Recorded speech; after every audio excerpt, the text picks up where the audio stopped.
Bonjour les amis, on arrive au troisième jour. Attention, c'est la Genèse, toujours au chapitre 1, les versets 9 à 13. Et Dieu dit que les eaux inférieures au ciel s'amassent en un seul lieu et que le continent paraisse.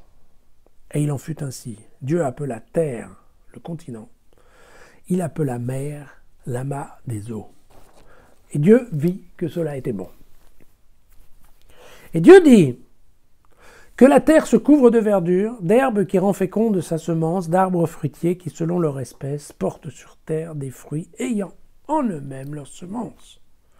Et il en fut ainsi.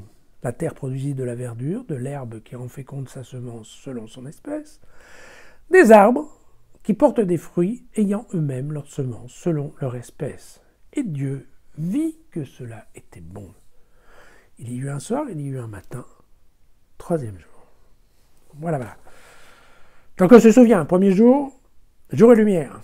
Deuxième jour, séparation verticale, les eaux d'en haut, les eaux d'en bas. Troisième jour, les eaux d'en bas, séparation horizontale, d'un côté la flotte, et quand la flotte se retire, apparaît le continent, apparaît la terre sèche. Voilà, une image qui est facile pour ces populations nomades, parce que toutes celles qui descendent, entre autres, le long du Nil, elles voient bien qu'effectivement, en Mésopotamie, l'eau, c'est la fameuse crue du Nil. Quand la crue se termine, quand il y a la décrue, effectivement, l'eau rétrécit et la terre apparaît. Et en même temps que la terre apparaît, elle est gorgée d'eau et donc, évidemment, l'herbe pousse naturellement. D'accord ? Bon. Jusque-là, c'est assez simple. Ce qui est intéressant, c'est que dès que la terre est découverte, en fait, la verdure apparaît. Et on a l'impression, à lire ce texte, que ce n'est pas Dieu qui crée les plantes. Hein ? On a l'impression que c'est la terre qui porte en elle une puissance qui fait que, dès qu'il n'y a plus l'eau dessus, eh bien la terre sèche, hop, ça pousse tout seul. C'est-à-dire, et c'est très important, ça veut dire que Dieu a délégué à la terre le pouvoir de créer des plantes. Dieu a donné une certaine autonomie à sa création. On va voir ça tout le long du texte. Non seulement il a créé la terre, mais cette terre, il lui a donné une certaine autonomie. Alors certes, il a donné des indications, puisque vous voyez que là, en effet, Dieu, il a bien dit, ok, il faut qu'il y ait trois espèces. Hein. Il y a l'herbe, ce qu'on appelle les plantes. Vous voyez, voilà, la plante qui rend féconde sa semence, ça veut dire quoi? Ça veut dire c'est l'épi, en fait, c'est la céréale. Voilà, c'est ça. Parce qu'on voit la semence, en fait, dans l'épi. Ce qu'on ne voit pas dans l'herbe. Voilà.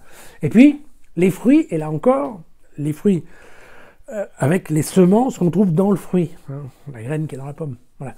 Et donc, effectivement, dès le départ de la création du règne végétal, Dieu définit des espèces.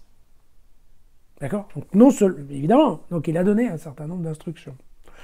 Mais vous voyez, c'est la terre qui va s'en occuper de produire tout ça. Ça va tourner tout seul. Bon.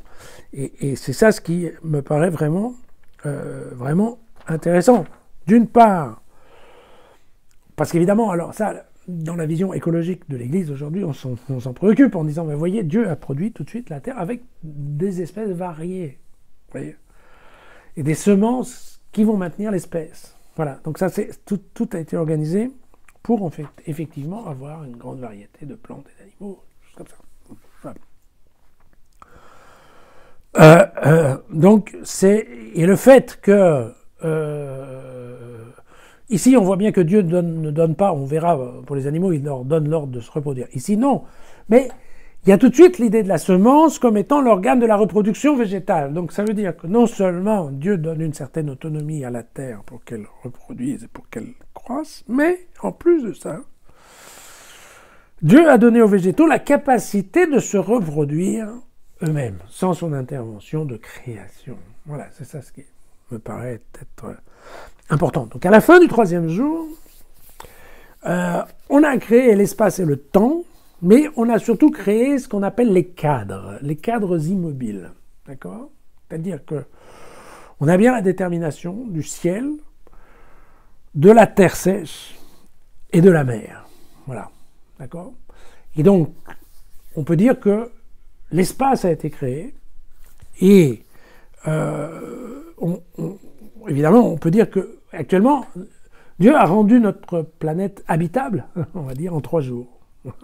3 jours, évidemment, 3 jours dans la Bible. Hein. Qu'est-ce qu'on en a mis des 3 jours?